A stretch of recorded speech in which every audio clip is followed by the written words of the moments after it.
Imagine करें कैसी रात का मंजर जब हवा में सिर्फ एक प्लेन की आवाज़ सुनाई दे रही हो।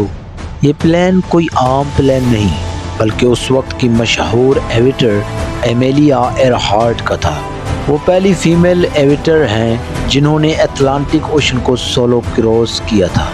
लेकिन 1937 की एक रात जब वो अपनी सबसे बड़ी एडवेंचर पर निकलती हैं, उनका प्लेन पैसिफिक ओशन के ऊपर से गुजरते हुए लापता हो जाता है। ये कहानी सिर्फ एक एडवेंचर नहीं बल्कि एक अनसॉल्व्ड मिस्ट्री है जो आज तक लोगों को हैरान और परेशान कर रही है।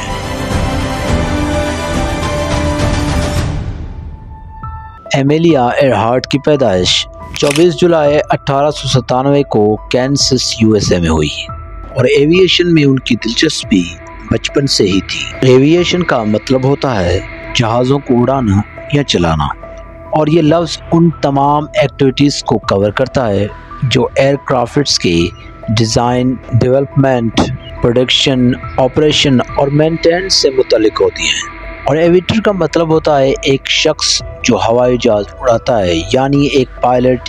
ये लफ्ज़ अक्सर उन लोगों के लिए इस्तेमाल होता है जो एविएशन इंडस्ट्री में काम करते हैं। तो एमेलिया एयरहार्ट ने अपनी पहली फ़्लाइट 1920 में ली और उसी वक्त उन्होंने फ़ैसला कर लिया था कि वो पायलट बनेगी। तो इसी तरह 1928 में वो पहली मर्तबा अटलांटिक ओशन को क्रॉस करने वाली पहली फीमेल पैसेंजर बनी। लेकिन उनका सबसे बड़ा कारनामा 1932 में था जब उन्होंने अटलांटिक ओशन को सोलो क्रॉस किया और एविएशन की दुनिया में अपना नाम रोशन किया। सोलो क्रॉस का मतलब होता है किसी चीज़ को अकेले पार करना, यानी कि एमेलिया एयरहार्ट ने अटलांटिक ओशन को अकेले पार किया था। तो एमेलिया एयरहार्ट ने कई रिकॉर्ड्स बनाए और एविएशन में औरतों के लिए नए रास्ते खोले। फिर इसी तरह वक्त गुजरता गया और तकरीबन 5 साल बाद यानी कि 1937 में एमेलिया ने पूरी दुनिया का चक्कर लगाने का फैसला किया। उनके जहाज़ की बात करें तो उनका plane Lockheed model 10E Electra और नेविगेटर फ्रेड नूनेन उनके साथ था। उन्होंने अपने सफ़र का आगाज़ 1 जून को ऑकलैंड कैलिफोर्निया से शुरू किया और उनका प्लान था कि वो 29,000 माइल का सफ़र करेंगी और 20 स्टॉप्स पर उतरेंगी।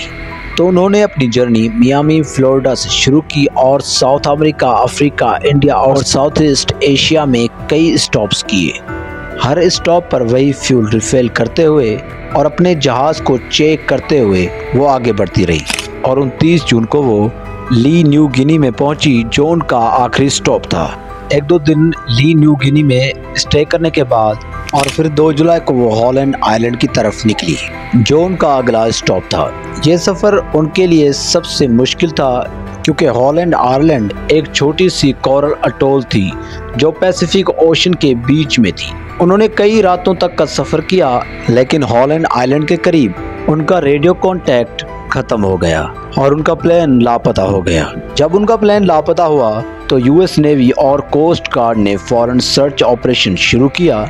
यह ऑपरेशन 2 जुलाई 1937 को शुरू हुआ और 16 दिन तक चला। सर्च ऑपरेशन में 9 वेसल्स, 4000 क्रूमैन और 66 एयरक्राफ्ट शामिल थे, लेकिन उनका कोई पता न चल सका और 19 जुलाई को सर्च ऑपरेशन ऑफिशियली ख़त्म कर दिया गया और एमेलिया एयरहार्ट और फ्रेड नूनेन को लॉस्ट एट सी डिक्लेयर कर दिया गया। इन्वेस्टिगेशन टीम ने यह नतीजा निकाला कि उनका जहाज़ फ्यूल ख़त्म होने की वजह से क्रैश हो गया और वो दोनों पैसिफिक ओशन में डूब गए। तो एमेलिया एयरहार्ट की गुमशुदगी पर कई थ्योरीज हैं। कुछ लोगों का कहना है कि वो निकोमारोरो आइसलैंड पर लैंडिंग करने में कामयाब हो गए थे और वहां कास्टवे बन गए थे। दूसरी थ्योरी यह है कि वो जापानीज फोर्स के हाथ लग गए थे और उन्होंने स्पाई समझकर कैद कर लिया होगा। और कुछ लोगों का ये भी कहना है कि उन्होंने अपनी आइडेंटिटी चेंज कर ली होगी और वो सीक्रेटली ज़िंदगी गुजार रहे थे। एमेलिया एयरहार्ट की कहानी सिर्फ एक एडवेंचर नहीं बल्कि एक मिस्ट्री भी है जो आज तक लोगों को हैरान करती है। उनकी हिम्मत और जज्बा एविएशन की दुनिया में हमेशा याद रखा जाएगा। उनकी गुमशुदगी पर थ्योरीज और स्पेकुलेशन आज भी चल रही हैं, लेकिन उनका असल अंजाम अब तक अनसॉल्व्ड मिस्ट्री है। क्या वो पैसिफिक ओशन में डूब गए थे? क्या वो किसी आयरलैंड पर जिंदा थे? ये सवाल आज भी लोगों के जहन में जिंदा है। तो हम उम्मीद करते हैं आप सबको हमारी ये वीडियो पसंद आई होगी। बाकी हम मिलते हैं नेक्स्ट वीडियो में, तब तक के लिए अल्लाह हाफिज।